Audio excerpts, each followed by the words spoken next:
This is WWE superstar Drew McIntyre, and you're listening to the WWE Podcast. The champ is the one that everybody wants, me. It's going to WrestleMania. Claymore! Austin 316 says I just whipped your ass. This is my iron. You're going to acknowledge me. What's going on, everybody, guys and girls? Welcome back to another edition of the SmackDown Review right here on the WWE Podcast. As always, I am one of the hosts of the show, Michael Ritter. You can find me on Twitter at Michael5Ritter, and also one of the hosts of the Football Function Podcast, available on all of your podcasting platforms, including the one that you're listening to this show on, and also available on Patreon if you prefer an ad-free experience. But joining me on today's episode of the SmackDown Review, my typical co-host, John Carrasco. You can find him on Twitter at Big Speaker. That's BIGG_speaker. John, how you doing, bud? Oh, yeah, man. It's always good to be up in the studio and everything like that. So, of course, doing good. Ready to break down this little episode with you, try to get it knocked out. I know you got some big plans for the weekend and everything like that. So, yeah, definitely want to give you a shout-out already. Hopefully you have safe trips and everything like that, man. And I hope you enjoy this last week of football. Appreciate it. Appreciate the kind words as well. Do want to wish the Funkies a Happy New Year officially. This is our first episode here in the 2023 year. It's my first episode here in this calendar year for the WWE Podcast. So it is a milestone episode, as always. But it's just a good episode in general. I mean, SmackDown delivers, man. Like, it really does. And tonight was no different from top to bottom, pretty much. There was a lot of promos and a lot of, I guess you can say, actual in-ring stuff that had my attention for a big chunk of the night. But we are going to talk about the SmackDown that aired on January 6th, 2023 from Memphis, Tennessee. Say it with me, John. North Memphis. I was going to say, Memphis. I was going we'll there get already, there, man. Come on, man. I was going there already. That's what the crowd was doing from the get, and I was with it, man. I was just, gosh, dang. Well, yeah, we will get there whenever the episode calls for it. But anyways, yeah, we're going to talk about this episode. Memphis did their thing, made tonight a pretty entertaining show. Oh, yeah. In a few segments, and we'll get into exactly what we mean by that. But you mentioned it about this weekend and stuff like that. I actually wasn't going to be here tonight. Like, it's kind of lucky. I mean, John kind of talked about it earlier. He was supposed to record this by himself, and that wasn't the original plan, obviously. But as you know, whenever you go out of town and you go on a long trip, sometimes the list of things that you need to do before you go, it sneaks up on you, and you don't realize how much you got to do, and the time is not on your side usually. So I had a lot of stuff to do, but luckily we got off work a little bit early, enough time for me to get a good head start on the chores that I had to do. And I'm in a pretty good spot right now, and I was able to get back home right around the time that SmackDown started. So I was like, man, I feel like this is a little bit of happening for a reason. So I'm looking forward to breaking down this episode with you. But what do you think about it as a whole? Well, as a whole, I mean, I kind of felt like there was a few ups. I mean, there was a couple downs for me and everything like that. So, I mean, I guess there was kind of in between of what I wanted to see and some of the stuff that I just wanted to scrap to the side, I guess you could say. You'll have to point those out whenever we get to them during the show. What are your downs? But, yeah, other than that, I mean, I felt like, of course, it was a great show. I feel like we're getting a little bit of a different side of Roman Reigns in a way, so I mean, I guess we'll get to that too and everything, but I mean, that's what I kind of took from it, and I guess his whole approach to things are just like starting to change for me, and just viewing it, I guess you could say. So yeah, that's one thing that I'm paying attention to. There's a lot of stuff going on, that's for sure. Just SmackDown was jam-packed, in my personal opinion. I thought that this was probably, it is the first SmackDown in 2023, but the best SmackDown of 2023, and that's off to a pretty good start. Despite the news that we got earlier today, which wasn't the best news. It was a little bit of like, are you kidding me? I was like, man, this isn't really what you want to hear. I mean, I guess typically Matt would do like a breaking news type episode for this type of thing, I felt. But hey, I don't know. I guess He did. He did? Yeah. Okay, nice. I mean, it was for the SmackDown tier, and I know some of the Patreons maybe pay for that. You did get to see the little video that he did and everything like that. So he I'm definitely gave a little Right? Oh, I wouldn't say that, man. Maybe I should have showed you. I say, yeah, keep just holding all the stuff to I yourself. thought we were on the same page. Oh, sorry, I haven't gotten up to the SmackDown tier yet. But yeah, Matt, I mean, he definitely did. He had a little video of it and kind of gave his ones and twos, and yeah, definitely, I guess, brought us up to date on what's going on. Well, Vince McMahon back on the team of board of directors. So that's, I guess, the main takeaway. He's not, I guess, part of the creative team right now. He's not part of the direction of the creative control. That's still Triple H. So don't, poop your pants or anything like that. I think that we're still safe right now, but who knows? You got to let these types of things unfold. You never know if we're officially in the clear. Vince McMahon just having his fingerprints on things. Like, dude, just stay away, man. Like, go enjoy retirement. I feel like it's like one of those like the older kid, like has one of those old toys that he kind of just like left alone for a while, and then like the younger kid is starting to play with it, and now the older kid is getting a little bit jealous, Yeah. So I feel like he's just kind of like trying to come back in, put his little footprint on, I guess, what he wants to change and everything. I guess maybe like the Money in the Bank pay-per-view maybe having to do with him, I guess you could say. But other than that, I mean, if he's going to come back, man, hopefully he does it in a small way, small little frames here and there. But if he takes over again, I think we're in for a pretty long 2023. I hope not, man. I was looking forward to getting here. Hey, man, all I know is I'm excited for the first half of the year, I guess you could say. After that, let's see what we can mess around with, I guess you could say. Because everything seems like it's already like in place, Maybe after WrestleMania, he can probably put his foot in a little bit farther, but hopefully he just stays on the backside of everything. Yeah, no doubt. I'm with you 100% on that. But let's go ahead and I guess talk about what started the show on SmackDown. I talked about it started, or I guess the episode aired January 6, 2023 from Memphis, Tennessee. Like we mentioned, the Bloodline opened the show, and I like that shirt. The Island of Relevancy shirt with all of their, cartoon characters on that. I really like that shirt. They always come out with new ones, though. It's like every time you get one, you know that a new one's coming. I mean, they got to keep up with the demand, I think, because, the Honorarius, Sami Zayn's, his was the My Dog one. I don't even know if that one was limited, I guess you could say, but it seemed like they were just off the shelf, off the sites so fast, so I think they got to kind of keep up with the demand. Yeah, speaking of demand, apparently the people wanted to hear from the honorary Sami Zayn, and that's what Roman Reigns says. He says, hey, you guys want it, I'll give it to you. Let's hear from Sami Zayn. Let's hear from the honorary and Sami pretty much comes and plants the Bloodline's flag here in 2023 by saying that 2023 is going to be the year of the Bloodline. But Roman Reigns doesn't really want to talk about 2023 just yet. He wants to turn back the clock just a little bit to last week and point out very quickly that he didn't lose to Kevin Owens and John Cena. His shoulders weren't on the mat, so he's not the one who took the 1, 2, 3. That was Sami Zayn, which leads Roman to ask why Sami called his shot and guaranteed a win in the first place, and that's pretty much Roman Reigns' job.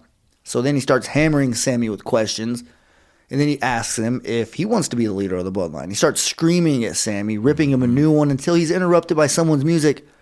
That someone? Kevin Owens. Now, is he on SmackDown or Raw? Raw. Okay, just making sure because I was like, wait, we've seen him last week, now we're seeing him again. Kind of confusing, definitely, muddying up those waters. Oh, yeah. That we kind of talk about all the time. We don't really like seeing that, but it is what it is. I'm a big fan of Kevin Owens, so I guess we'll let it slide because I really liked what he came out and said. Pretty much just saying, look, Roman, like you need to take a step back. You need to calm down. You're screaming so loud at Sami Zayn and you're mad at him when really you need to be mad at me. I'm the person that you're really mad at. And what better way to take care of that problem? Because you've been saying it for weeks. You have a Kevin Owens problem. And what better way to take care of that problem than a match for the Undisputed Universal Championship at the Royal Rumble, which Roman Reigns quickly accepts, essentially to get Kevin Owens to shut up and go away. But he accepts nonetheless. We get like a breaking news teaser later on in the show, which you don't really know what it's going to be. And then, of course, they just announce that the match is official for the Royal Rumble. So, obviously, me and you are very excited about that. Going to get a chance to watch Roman Reigns fight Kevin Owens at the Royal Rumble. And, I mean, just right there, I mean, I'll give the floor to you. You could talk about the whole segment, but How do you feel about knowing that that's going to be a match that you get to watch in person? Well, I mean, hopefully, like something turns up about this next week and everything like that. Because of course, later on in the show, it's announced that Sammy and Kevin Owens are supposed to match up against each other. So hopefully, like something works out right there, because of course seeing Roman and Kevin Owens at the Royal Rumble it's definitely going to be big. I guarantee there's going to be a big pop to it. So yeah, I'm definitely excited for it. But I'm just a little bit more interested on what's going to happen this next week to see what kind of what road we're going to be going down, coming towards the Royal Rumble and everything like that. Sorry. But yeah, definitely excited for it. I am as well. It's going to be one of those matches that, you're going to want to go use the restroom and go to the concession stand much before that one. Oh, yeah. You don't want to deal with any lines. We ain't taking no breaks. Especially at the Alamo Dome, man. You don't want to get stuck in that nonsense. But up next, we get Kofi Kingston versus Santos Escobar. Santos has one of the best theme songs in the entire WWE. We're going to have a top 5 theme songs coming out very soon for the current roster. I haven't done that probably since 2020. It was probably one of the first top 5 Fridays that I did. So I think that it's clearly with the roster being very, very different than what it was back then. It's nothing wrong with having an updated count. But let's go ahead and talk about this match. Not really a whole lot to it other than the numbers game playing a massive factor in this. Santos Escobar gets the win with the Phantom Driver, and it just made sense. I feel like. I mean, Kofi, yeah, he's one half of the NXT Tag Team Champions, but that really doesn't have a whole lot of stake when you're talking about the main roster and people who we think are going to have a big 2023. I didn't draft Santos Escobar. He was one of my honorable mentions in our stock investment episode. But hey, off to a pretty good start, getting that win on the first SmackDown of the new year. What'd you think about this, the first match here on SmackDown? Well, I mean, I was kind of just let down of it. I mean, I felt like just like the talk of it was just a little bit more exciting. So the match wasn't too exciting for me. But the thing that got me was whenever, Kofi, he was catching himself from not putting his feet on the floor to make it seem like he was being eliminated. Trying to hype up the Royal Rumble. Yeah, I mean, I felt like, okay, we got that.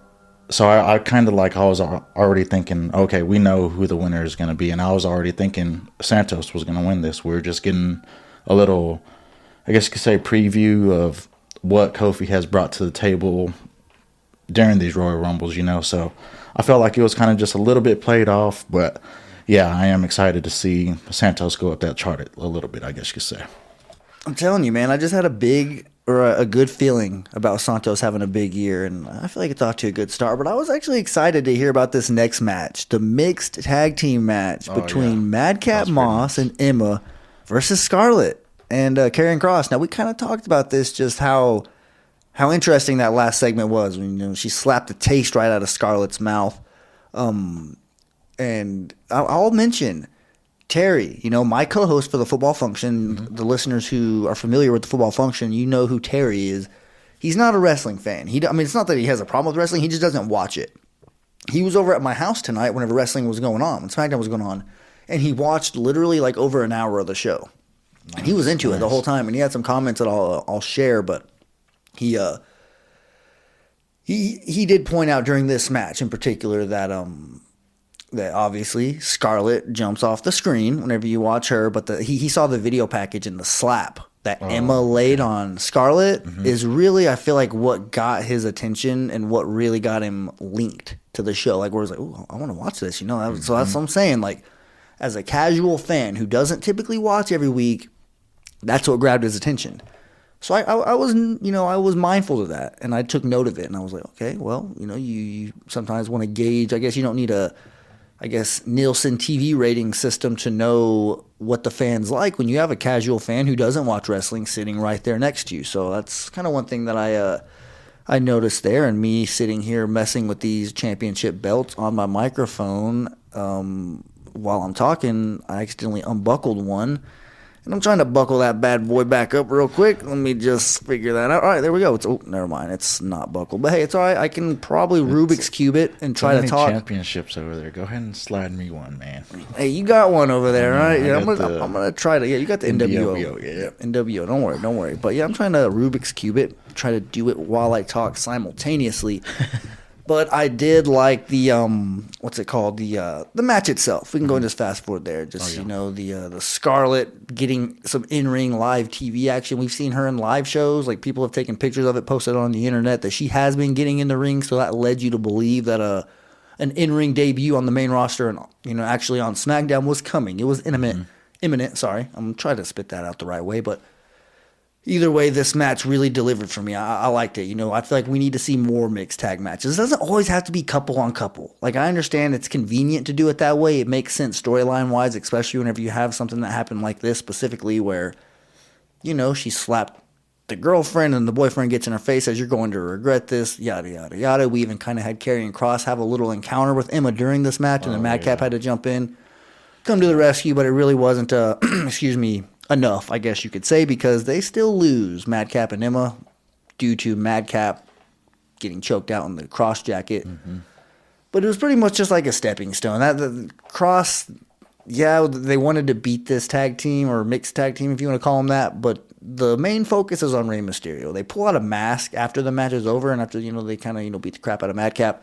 They try to put the mask on his nose. I mean, they put the mask on his face, but the nose goes through the eye hole and didn't necessarily go according to plan, but you get the gist. They put the mask on his face. He pulls out the Rey Mysterio card, and you know where his focus is. Do you think this is going to be a Royal Rumble match, Rey Mysterio versus Karrion?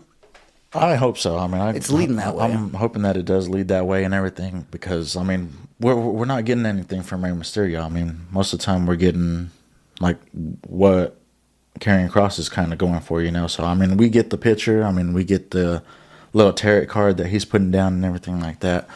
But the only thing that got me, man, is just like at the end of the match, he puts him in the cross jacket, and then the way that Madcap, he just kind of dies off, Well, I wouldn't say dies off, choked out, but it was just too quick for me, Like, it wasn't believable. It didn't make, like, no struggle, I guess you could say, to it.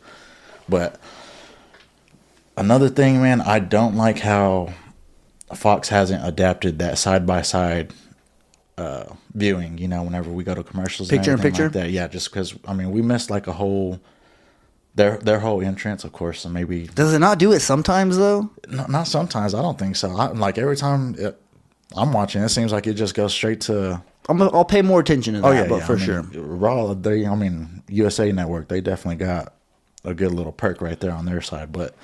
About time that's one thing for me, man. I wish we could actually like see that. Because of course we get the two hours, but then again we miss it probably about a good 15 minutes of the show, just commercials and stuff like that. So for sure. That's the thing that sucks. But another thing that kind of pointed out to me was Emma. She's a little firecracker, man. She definitely, like you said, she slapped Scarlett. Got Terry's attention, and then whenever she slapped Karrion Kross. I was just like, man, she's over here braver than Madcap, And I'm just like, man, where the heck is he at? Just all off to the side and stuff. But yeah, that was definitely a good little match right there. Good to see Scarlett and everything like that. Good to see Emma, I guess you could say. But yeah, it was pretty good. I for sure thought, I knew that Scarlett and Karrion were going to win. But like when the match was going on and she sent Emma over the announce table, I was like, oh dude, if you could live bet this, go put the over or go bet for sure on Scarlett and Karrion getting the win. Yeah, but man, that was a pretty good one though. We can go ahead and move on to another segment here, because this one I really enjoyed, and this is where the Memphis crowd really went over with me. I feel like their interaction was brilliant in this specific match. Charlotte comes out, she cuts a promo, which is eventually interrupted by Sonya Deville. And she comes out and she calls the Memphis crowd hillbillies. And then we get a glorious whoop that trick chant by the Memphis crowd. I really appreciated that. I just liked it. Nice. Charlotte acknowledged it. Sonya acknowledged it.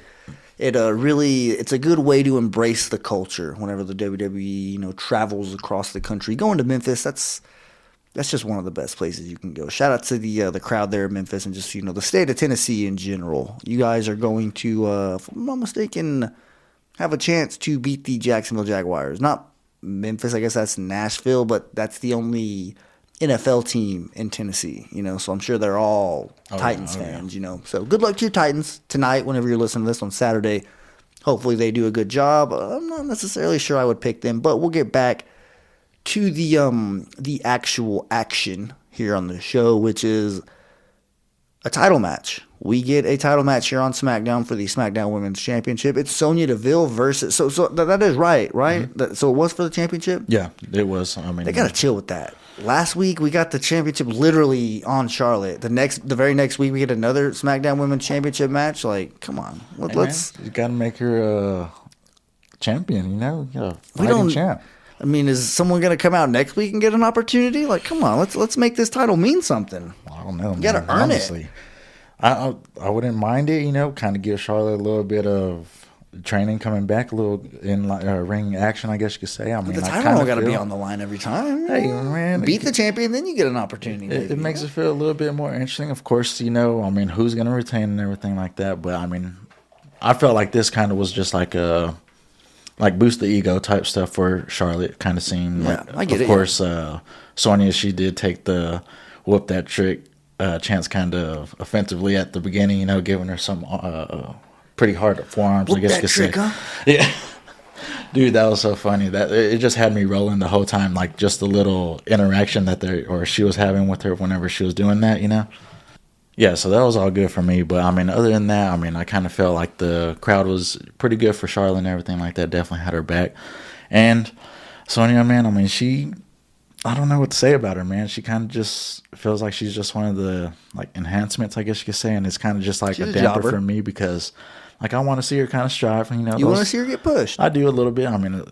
I was talking to you about this a little bit earlier off record and everything like that, just like what was happening this time last year with her being the GM and giving Naomi the little heckle of her little life, I guess you could say. So yeah, it's pretty crazy what has gone on in a year, So yeah, definitely want to see her kind of get back up on the train, I guess you could say. For sure, and maybe she will. I just don't feel like the title needs to be, on the line. Charlotte doesn't necessarily have to wrestle every week. I don't need to see a trick get whooped every week. I wouldn't mind just see maybe a promo, let Charlotte evade without... This is well needed. Without letting without letting a finger get laid on her. I feel like, we could easily see that, but very baby-facious. Mm-hmm. Did I get that right? Baby-facious? Yeah. I get what you're saying. I get what you're saying. For sure, whatever. But people questioned it last week. Is she a babyface? Is she a heel? Whatever. I couldn't really tell. Sonya for sure came out and gave off the heel vibes, the way that she was kind of joking with the crowd. Apparently, they think you're a trick. That was baby-face-ish. I'm going to say it again. I'm going to double down on it. But anyways, yeah, how'd the match go, though? Well, it was pretty basic, I guess you could say. Like I was saying, it started off with Sonya. She was just giving those forearms. Of course, Charlotte, she just gets up, gives a pretty big boot, I guess you could say. That was the kind of stuff that kind of pointed out to me. Other than that, it kind of just felt like it was just a normal match, just kind of, highlighting, Charlotte Flair throughout the whole match, I guess you could say. And ended in, of course, Charlotte winning. She gets the figure 8 on Sonya. Of course, she taps and everything like that. And yeah, man, she just gets the belt, kind of does her little celebration. She thanks Jessica Carr. I thought that was pretty cool, And that was it, man. Just a nice little match, I guess you could say. Good match. It's all you really want. Let's see here. Up next, we get Top Dollar versus Ricochet in a Royal Rumble qualifying match where the loser, I don't care who the loser was, they better not sniff the Royal Rumble. If you lose a qualifying match, you better not ever step foot in the Royal Rumble, in my opinion. If you lose a qualifying match, you shouldn't be able to step foot to enter that Royal Rumble. You had an opportunity to, I guess, what's it called? To get your chance in the Rumble, and you failed. That should be okay. It's you're banned now. You can't enter. But they always do the second chance type thing. But I'm not gonna lie. If I see Top Dollar enter the Royal Rumble, I'm gonna be pissed. I will be in the crowd. I'll be like, come on, man. Are we really gonna do this? But I will say, I mentioned it. My co-host was here, casual, very, like literally a very casual fan. Like he doesn't watch wrestling. He has no idea who these people are. I asked him about the presentation about Hit Row in this specific, match, just their entrance and like their vibe. And he said he liked their vibe. He liked their energy. And he just from watching at first glance, that he would think that they're on the top. Like he thought that they were like literally like the top guys. So For real? Yes. And I was like, man, Dang. what So that the was hell? actually pretty convincing then, huh? Yeah, that's what I was saying. And then as the match went on, he realized that, Top Dollar isn't necessarily one of the most polished wrestlers in the WWE today, which is all right. Nothing necessarily against not being extremely polished. You can get there at some point without a doubt. Ricochet does this. He does win this one with a beautiful shooting star press. However, Top Dollar can't even freaking take a shooting star press right. He freaking flinches and just rolls over a little bit. Excuse me, and Ricochet doesn't land on him properly. Like, come on, man. That's the stuff, dude. It's little stuff that a lot of people might not notice. They just think, oh, Ricochet didn't land on him right. Like, no. Rewind it a little bit. Why didn't he land on him right? I'll tell you why. Because somebody's scared that they're going to get the wind knocked out of him, probably, or something like that. I don't really know what the reasons were, but I know that he went off the spot a little bit, man. It's very important to stay there, especially on a shooting star press where he got so much air. Mm-hmm. That was very impressive. But yeah, this was like night and day difference in terms of like the actual talent in the ring. Ricochet does get the win. They turn on him though afterwards. It looks like we have a little sign of respect. Handshake. They raise his hand. He takes a super kick right to the face. And yeah, they beat the hell out of him until Braun Strowman comes to the rescue, and then Terry was like, "Who the hell is this guy?" Like, whoa, we kind of just let him know, like, hey, he's a monster amongst men, or a monster of all monsters, whatever phrase you want to call these days. But hey, Strowman comes to the rescue. What'd you think about Ricochet earning his spot in the Royal Rumble? Well, I mean, this was, like I was saying at the beginning of this match, this was one of the matches that I wasn't looking forward to. I mean, definitely didn't feel like it put on any type of star, I guess you could say. Felt like this was probably like a 1-star match, I guess you could say, in a way. But so Ricochet got a bye week. He definitely got the Royal Rumble. Easy bye week, and I can't even believe like this was made happen. Last week with that whole little joke around in the locker room. Especially like how we were saying, Top Dollar, Flop Dollar. Picking on the little guy, I guess you could say, So that was like the damper on it. But of course, like going into it, you expect Ricochet to get that dub. I mean, I didn't expect or a Flop Dollar to do anything crazy. I mean, it kind of looked like he was, doing what he needed to do, like the powerhouse moves, I guess you could say, instead of doing all this extra stuff. But yeah, man, Ricochet, I mean, I think he deserves it. Definitely a good superstar, definitely trending up, I guess you could say. But I don't know, man. The whole aftermath of all this stuff was definitely like the better part of the match to me, I guess you could say. And I just think that if Hit Row, they would have done it, shook hands the right way, got that respect, I would have respected them a little bit more. But after they did all that, man, I kind of just felt like Ashante, he got the super kick the first one, and then B-Fab, she got the second one. And what Top Dollar do, just be that little puppet master type guy over him and stuff like that. He ran away. He made sure not to go over the top rope, though. He went between the ropes and, maybe even slid underneath. He damn sure wasn't going to go over the top rope, though. Well, I'm just saying, man, it's just kind of weird. I mean, I don't get the I don't get the connection between all three of them. I guess they're like a little rap group, but I just don't feel like they mend well as a group. You're preaching to the choir, bud. Hey, man, I mean, I'm just taking little pieces from every little week that I see and just trying to see some sunshine through it. But then again, it's just like that little dark cloud that Sami Zayn has over him, So, yeah. I mean, it's tough for me. And that is a very good transition and a segue into this very next segment, which is Sami Zayn apologizes to Roman Reigns backstage. He just wants to clear it up. Look, man, I am sorry. If I've done anything to make you think that I want to be the tribal chief, I apologize. I acknowledge you as a tribal chief. I know you're the tribal chief, this and that. Roman Reigns does not accept his apology. Mm-hmm. Why does he not accept his apology? Because, I'm not sure if you've seen the movie Neighbors with Zac Efron. Oh, yeah. And Seth Rogen. Yeah. Dave Franco, whatever, a lot of other famous actors are in that movie, but pretty much it's where the neighbors, the married couple next door, they hire one of the pledges, or whatever it is. He's trying to join the fraternity. Mm-hmm. He's one of the bottom guys. His name is literally Ash Juice. Like, that's literally what his name is in the movie. But they basically get him to spy on him, and he has like the glasses that have a camera where it's like a POV, and you can kind of just see like what the person's looking at. And he goes in there, and they expect it to go wrong, like where Zac Efron is like going to chew him out, and like they're trying to get that on camera of him being like extremely like abusive and like pretty much just hazing him. And Zac Efron's like, "Are you all right, man? Like, what's going on? I've noticed you've been off today, man. You're usually one of the strongest dudes I know. Like, I'll go run you a bath. You stay up here."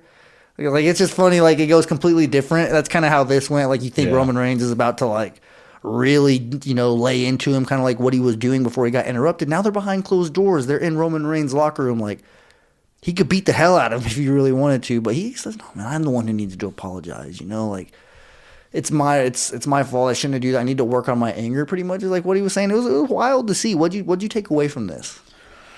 Like I was saying at the beginning, man, this is where like I'm starting to see like a little personality twist coming from Roman. Most of the time he's like this dominant person. Now it's looking like he's like a little bit fragile. Like stuff is like getting to him a little bit too easy. It's like small stuff, just throw it over their shoulder, another day type stuff. But other than that, I mean, of course, Sammy, I mean, he's trying to make his peace, I guess you could say, kind of get his spot back into this whole little situation that he got going on. And it seems like it's going okay, man. But then again, like this whole match that got set up between him and Kevin Owens, like whenever Paul was like announcing that, like the just the facial expression that he made, kind of seemed like it was like a little concerning, Mm-hmm. But I mean, he kind of bounced back. He said that instead of saying we are going to get this, he kind of takes back that and says that he's going to go and do this. So he kind of made he called another shot, basically like how he did last week or the week before that, saying that they were going to win and everything. So, yeah, because of that match, yeah. Yeah, so this is something where this match that is going to happen next week between them two, I'm definitely looking forward to. If he doesn't win this, oh my gosh, man. Like I said, I don't know what to think on that whole situation. Guess what, bud? He ain't winning. You don't think he's going to win? Kevin Owens is getting the win. Do you think it's going to be a clean win, or do you think there's going to be some type of situation that causes it to be a DQ match, I guess you could say? It's not going to be just straight up Kevin Owens and Sami Zayn in the middle of the ring. Kevin Owens gets the clean win. I do think that there's going to be a presence of the bloodline, and they're going to try to use the numbers game, and it's going to backfire some way. One way or another, they're like it's going to burn Sami Zayn, and he's going to take another loss, and we're just going to continue slowly building there, and then we're going to get this turn, man. And what if it's Sami Zayn versus Roman Reigns at WrestleMania? People don't want to see it. People wouldn't. I don't know. Like, I know it's probably not going to happen, but hey, this is where the beautiful storylines get made, where there's seeds planted. He's been this, honorary member of this faction, and he's kind of taken a back seat this whole time, despite being an extremely talented person, arguably the one who is, keeping the group so interesting. I'll be honest. Like, Sami Zayn is the most interesting part of the bloodline right now. Like, it is what it is. Nothing wrong with that. Like, I'm a big Sami Zayn supporter, so hell yeah. Like, I want to see more Sami Zayn. But, I don't know. I guess I see the potential in that. I know it's not going to happen, like I mentioned, but they're planting the seeds to something special. And whether it leads to like a tag team match, maybe, like, I don't know, could Sami Zayn and Kevin Owens end up tagging together and going up against the Usos at Mania? Because Roman Reigns is probably going to be preoccupied by, I don't know, Cody Rhodes, The Rock. I was about to say, I'd put some money down on that one. I mean, just because I'd rather see those two go against the Usos rather than, like Sammy going against Roman. I mean, it has its like senses and everything like that. But the only twist that would have to be is if, I forgot who had mentioned it on the mailbag, and I was listening to it today, but they were saying that what if Sammy is doing all this, and then he's going to be the one that turns on the bloodline. And then, of course, Kevin Owens, he's going to be involved with this in some way, somehow, being the person that was in Sami Zayn's ear this whole time to kind of make this little situation come about, So, I mean, I can kind of see that happening, man. But, man, yeah, I definitely want to maybe see Sami Zayn and Kevin Owens team up and go against the Usos for those belts right there. It's definitely possible. Definitely possible. Speaking of those Usos that you just referenced, they defend those tag team championships in the main event tonight against Sheamus and Drew McIntyre. One thing I took away from this, Drew McIntyre looked phenomenal. I know he's taking some time off, but that when they were doing the introductions, and it could just be because he's standing next to Sheamus. Nothing against Sheamus, but he's not the darkest guy. He's got a little bit of paleness to him. It is what it is. He's rocking it. He makes it look good. But Drew McIntyre, he's got that look that he just got out of the tanning bed or whatever it is. He's got that chest hair nice and grizzled. He looks like a beast. He looks like someone who's ready to go to war. That's why he is the Scottish warrior. I guess it kind of makes sense now. But anyways, Drew McIntyre and Sheamus, they are clearly on paper a credible tag team, a credible group enough to take these titles off. Honestly, if you tell me that these teams are going to fight 10 times, I think they're probably going to split it 5-5. There's a good opportunity for them to actually win this match whenever Drew hit a Claymore, but one of the Usos came and broke it up. So it didn't happen, but the finish is kind of, because you knew the match was going to be good. It lasted around 20 minutes, entrances and all. But the end is kind of where it got sloppy. I know that you kind of had to look away from the TV towards the end of the match, so I'll kind of fill it in. Sheamus went up to the top turnbuckle, because the Usos were on the outside of the ring. So he went up to the ring post, and he was trying to jump from the corner of the post outside of the ring onto them. Just take them out, like we see done multiple times. But he kind of loses his balance. He doesn't get a good jump. That's the number one thing. So when he lands, he loses his feet. His feet just kind of collapse out from underneath him. So that right there isn't great. He goes into the ring and he tries to give somebody a boot through the ropes to one of the Usos on the outside of the ring while having another one in his hand. And he falls. He has another one in a headlock pretty much. He tries to stick his foot through the rope to give another one a big boot and then pin that one.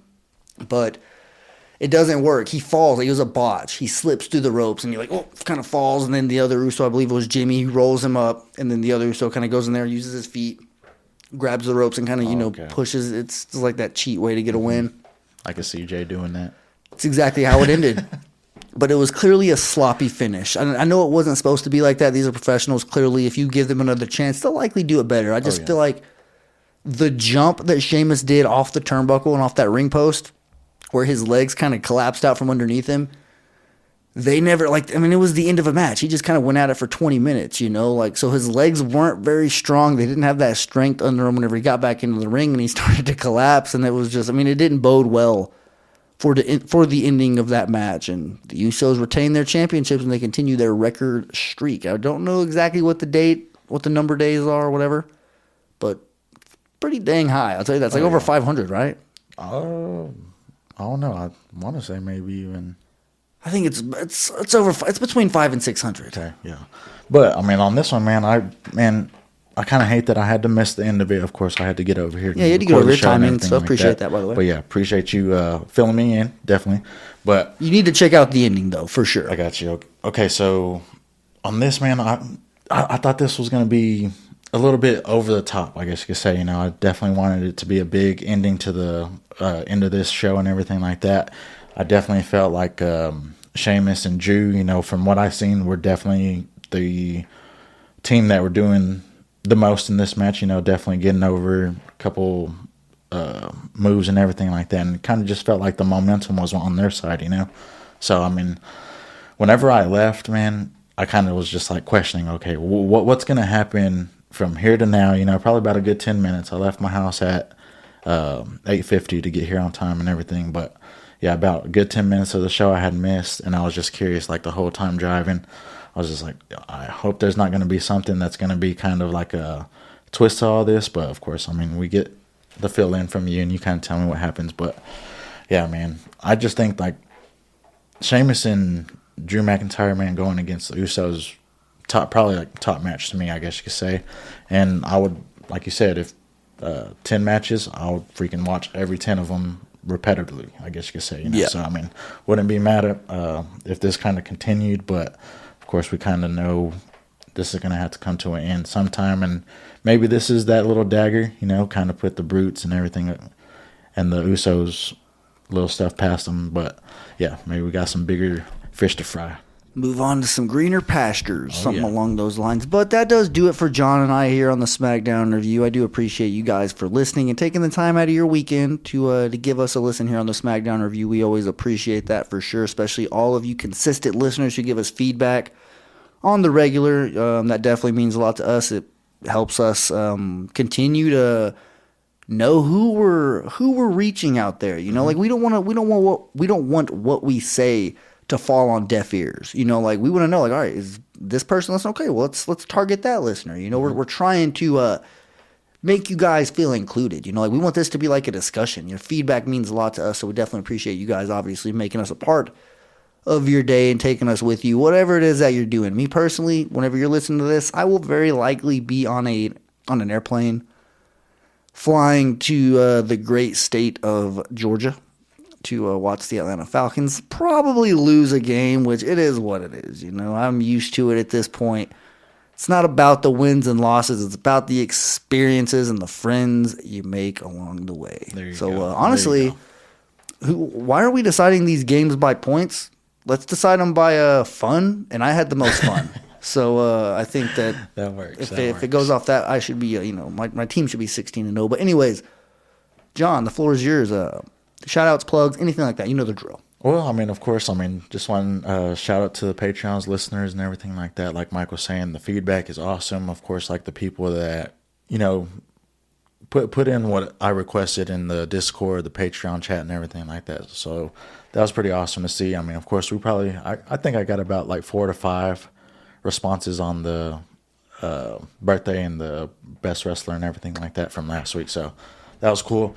Another thing that I would like to kind of bring into us is like whenever people call into the mailbag, kind of maybe ask us a question or something like that.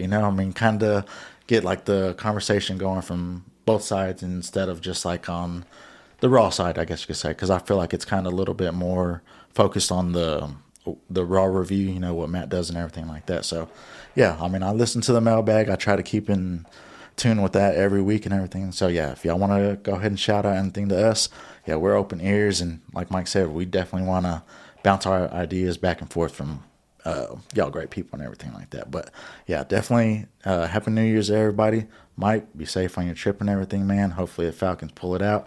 Probably not going to pick y'all for the picks, but hey, it's all right. Yeah, definitely got some people to catch up to, but other than that, man, yeah, definitely want to close out the show like that. I appreciate it. Appreciate the kind words as always. But you listeners have a damn good weekend. Walk passionately in the direction of your dreams, and I will talk to you soon. Thanks for listening to the WWE Podcast. Don't forget to subscribe on your favorite podcast app so you don't miss a show, or head to WWEpodcast.com. And for all of these shows ad-free, head over to patreon.com/WWE Podcast. Until then, we'll see you next time.